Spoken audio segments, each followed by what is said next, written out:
In the autumn of 1777, a British army marched deep into the American wilderness, believing that victory was finally within reach. Thousands of soldiers had crossed rivers, fought through forests, captured strategic positions, and pushed steadily south toward their objective. Their mission seemed simple: divide the American colonies in two, cut New England away from the rest of the rebellion, and force the revolutionaries to surrender. But the deeper the British army advanced, the more dangerous its position became. The roads grew worse, supplies became harder to find, American forces appeared from unexpected directions, disappeared into the forests, and returned again when the British least expected them. Every mile forward seemed to make the army stronger on the map, yet weaker in reality. And then something happened that British commanders had not fully anticipated. The Americans stopped trying to defeat the British army in one simple battle. Instead, they began building a trap. It was a trap made from geography, destroyed roads, disappearing supplies, constant attacks, and one of the most important lessons of the American Revolution. Sometimes an army does not need to destroy its enemy immediately. It only needs to make escape impossible. The story began with British plans for the campaign of 1777. British leaders believed the American rebellion could be crushed by separating the colonies from one another. New England was considered the heart of resistance, and if Britain could isolate it from the southern colonies, the rebellion might collapse. The plan depended on several British forces moving in coordination. One army would advance south from Canada under General John Burgoyne. Another force would move north from New York City. A third force was expected to operate from the west. If everything worked according to plan, the British would meet in the Hudson River Valley and create a massive military barrier through the American colonies. On paper, the strategy looked powerful. In reality, it depended on something armies rarely received during war: perfect coordination. Burgoyne's army began its campaign with thousands of soldiers, including British regulars, German troops, Canadian forces, loyalists, Native American allies, engineers, artillerymen, and enormous quantities of supplies. It was a professional army with experienced officers and some of the finest military equipment available in the 18th century. At first, everything seemed to go Britain's way. Fort Ticonderoga, one of the most important American positions in the region, fell to Burgoyne's forces in July 1777. The victory shocked the Americans and created enormous confidence within the British army. Burgoyne continued south, but there was a problem. The American army was not destroyed.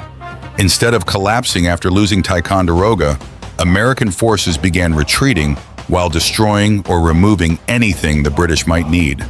Roads were damaged, bridges were destroyed, supplies were moved away, trees were cut across roads, slowing British columns and forcing soldiers to clear paths before they could continue. The British were advancing, but they were advancing through a landscape that was becoming hostile to them. Every mile demanded time, every mile consumed supplies, and every delay gave the Americans more time to gather. Burgoyne's army eventually reached the Hudson Valley, but the campaign was no longer moving according to the confident timetable imagined in London. The American commander Horatio Gates began assembling a growing army near Saratoga.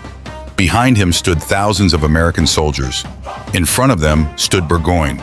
And around Burgoyne was an enormous problem. His army was becoming increasingly isolated.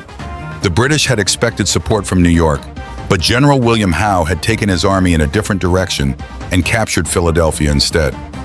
The political capital of the Continental Congress was now in British hands, but that victory did not solve Burgoyne's problem. The army moving south from Canada was still waiting for the support it had been promised. It never arrived in time. Burgoyne was now hundreds of miles from his original base. His supply line stretched north toward Canada. The Americans were gathering in front of him. The forests and rivers made movement painfully slow, and the season was changing. Still, Burgoyne continued forward. He believed that one decisive victory could break the American resistance in the region. Then came the Battle of Freeman's Farm.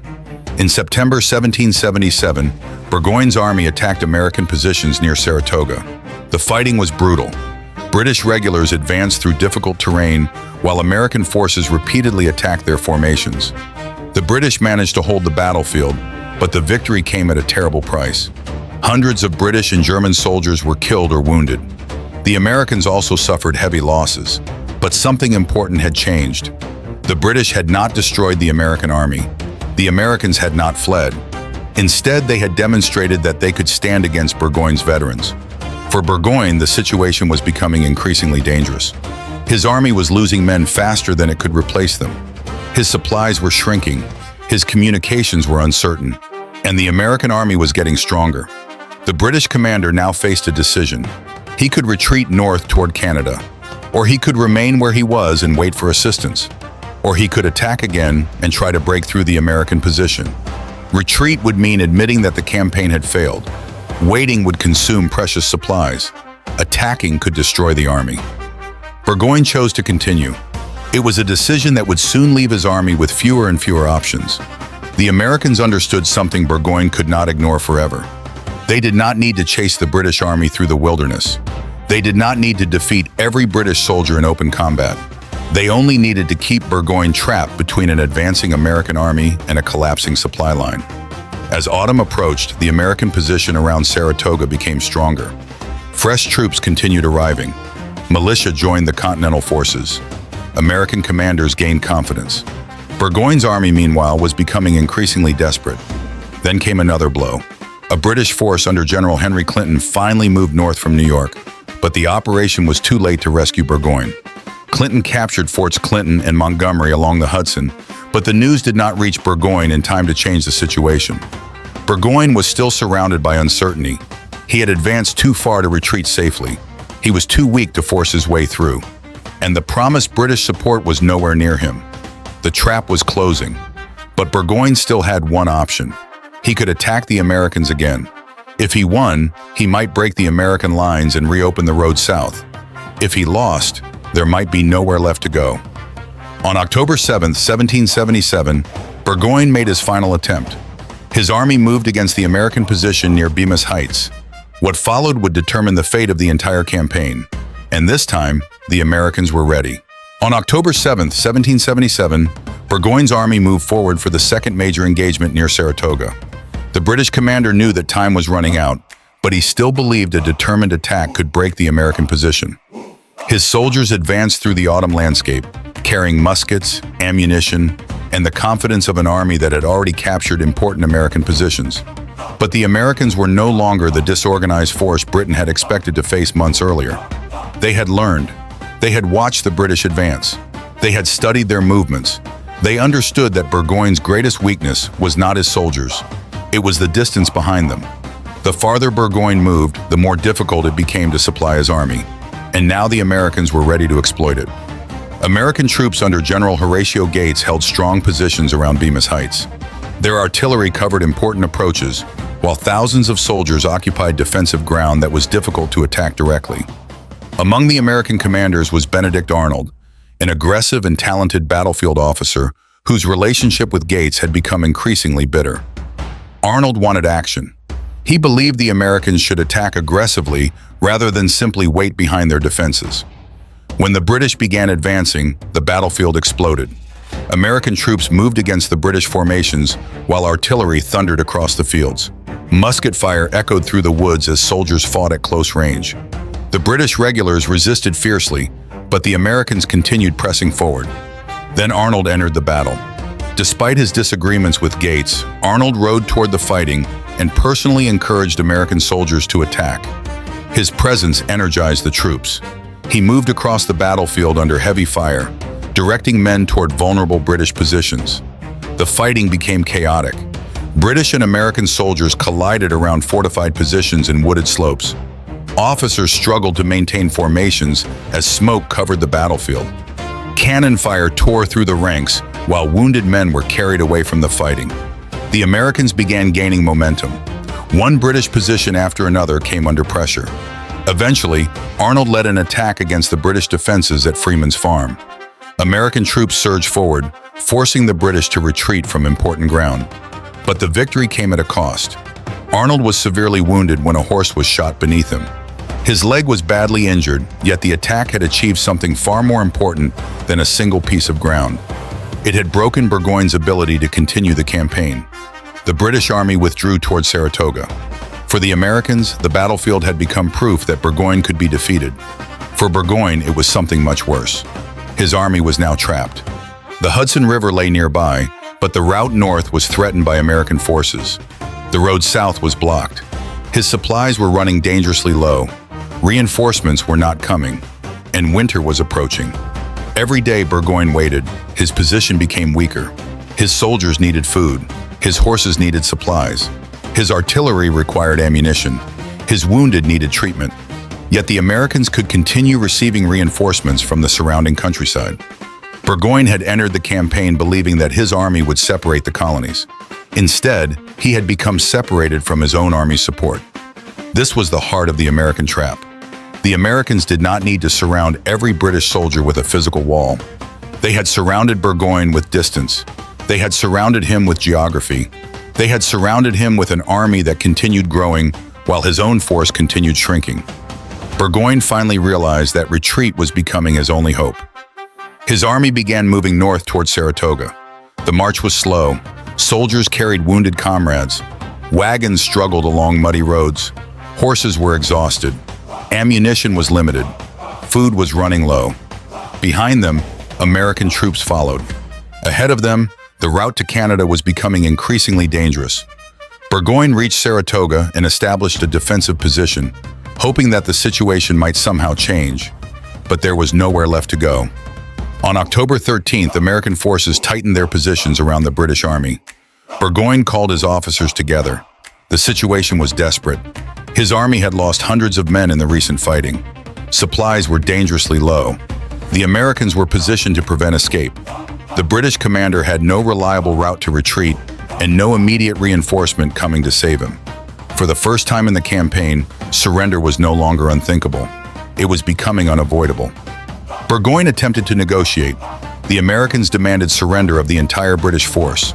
After further discussions, the terms were settled. On October 17, 1777, Burgoyne's army surrendered. Thousands of British and Allied soldiers marched out of their positions and laid down their weapons. The sight was extraordinary. An army that had begun its campaign with confidence and momentum had been forced to surrender deep inside the American wilderness.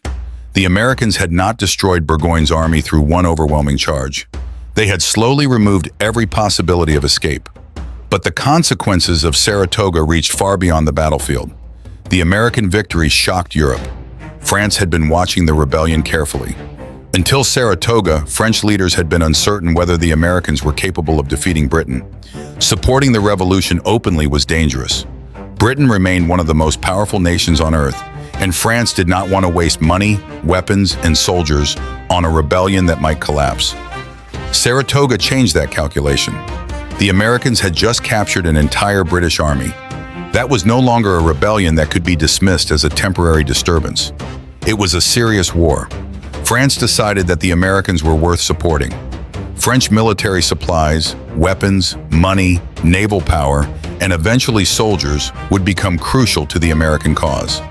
The British had lost thousands of soldiers at Saratoga, but they had also lost something even more valuable: momentum. The campaign that was supposed to divide America had instead helped unite its enemies. Burgoyne had marched south believing that the Americans were scattered and vulnerable. By the time he surrendered, those same Americans had turned the wilderness itself into a weapon. And the lesson was brutally simple. An army can survive losing battles. It can survive losing forts. It can even survive losing soldiers. But when an army loses its ability to move, resupply, and retreat, victory can become impossible. Burgoyne had not been trapped by walls. He had been trapped by an entire landscape that no longer allowed him to escape. The surrender at Saratoga did not end the American Revolution, but it changed the war forever. Thousands of British and Allied soldiers were now prisoners, and the army that had marched south with confidence was gone. For Britain, the defeat was humiliating. For the Americans, it was proof that a professional European army could be stopped, surrounded, and forced to surrender on American soil. But the most important consequence was happening thousands of miles away. In France, news of Saratoga created a new possibility. The American rebellion was no longer just a desperate colonial uprising. It had demonstrated that Britain could be defeated. French leaders saw an opportunity to weaken their oldest rival, and negotiations with the American representatives accelerated. In 1778, France formally entered the war on the American side. This changed the balance of power. The Americans now had access to French weapons, money, military expertise, and eventually French soldiers and naval forces. Britain was no longer fighting a rebellion alone. It was fighting an international war. The irony was extraordinary. Britain had launched Burgoyne's campaign to divide the American colonies. Instead, the campaign helped bring one of Britain's greatest enemies into the war. The British Army had tried to cut America in half. Instead, Saratoga helped connect the American rebellion to a much larger international struggle. And the original plan had failed for a reason that military commanders throughout history would repeatedly discover. Distance can be more dangerous than an enemy army. Burgoyne had started with a powerful force and a clear objective. He had captured Fort Ticonderoga and moved deep into enemy territory. From the outside, his campaign looked successful, but every victory pushed him farther away from safety. Every mile south increased the distance between his soldiers and their supplies. Every destroyed bridge slowed his movement. Every missing wagon reduced his resources. Every American reinforcement made the enemy stronger. And every day that passed made retreat more difficult. The British had entered the American wilderness expecting to control it. Instead, the wilderness slowly began controlling them. The geography of the region made the campaign extraordinarily difficult. Dense forests limited visibility.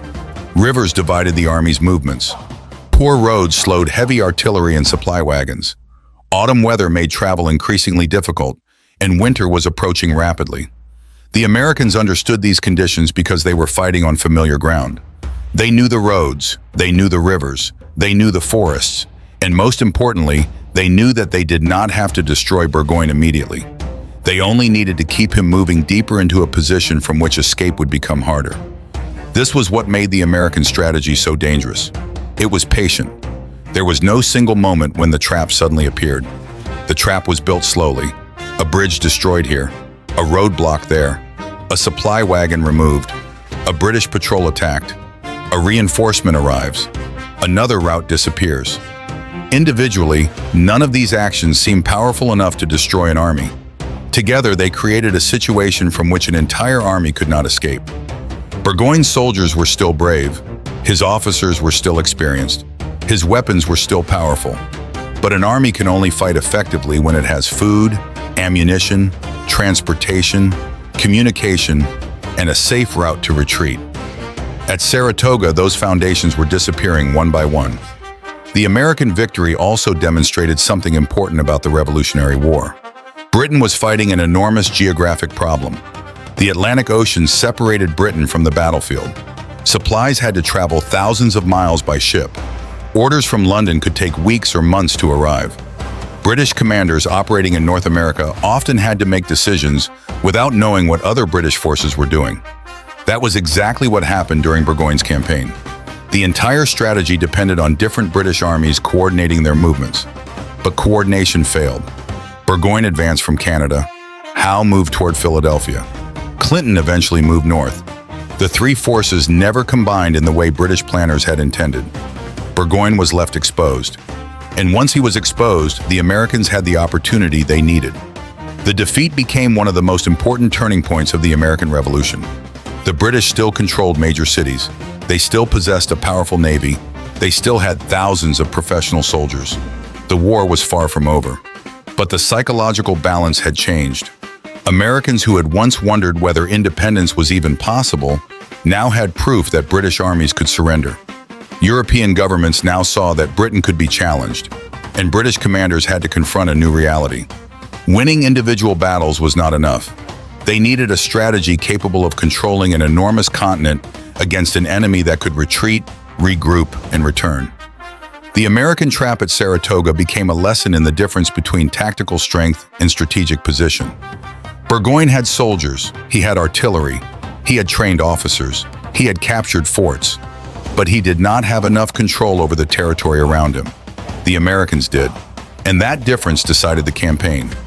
Years later, military historians would continue studying Saratoga because the battle demonstrated a principle that remains relevant far beyond the 18th century. An army does not always have to be destroyed to be defeated. Sometimes it simply needs to lose its freedom of movement.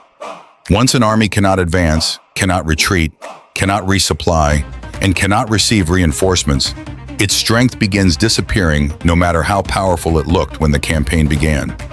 That was the fate of Burgoyne's army. It entered the American wilderness as a powerful British force. It left as prisoners. The Americans had not defeated Britain through one magical weapon or one impossible battlefield maneuver. They used time, they used geography, they used patience, and they allowed Britain's own strategy to create the conditions for its failure. That is what makes the story of Saratoga so remarkable. The British believed they were marching into the heart of the rebellion to divide America. Instead, they walked deeper into a battlefield where every road, river, forest, and supply line worked against them.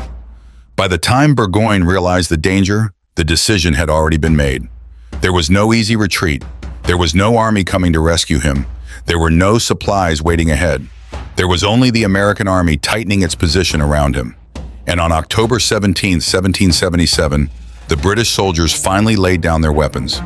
The trap was complete. Britain had marched into America believing it could control the battlefield. Instead, America had learned how to control the battlefield without controlling every inch of land. And that lesson would help shape the rest of the war. The American Revolution would continue for years. There would be more battles, more victories, more defeats, and enormous sacrifices on both sides. But Saratoga proved something that could never be forgotten. A powerful army can be surrounded without a wall. It can be defeated without being destroyed in one massive charge. And sometimes the most dangerous trap is the one an enemy does not realize is closing until there is nowhere left to run.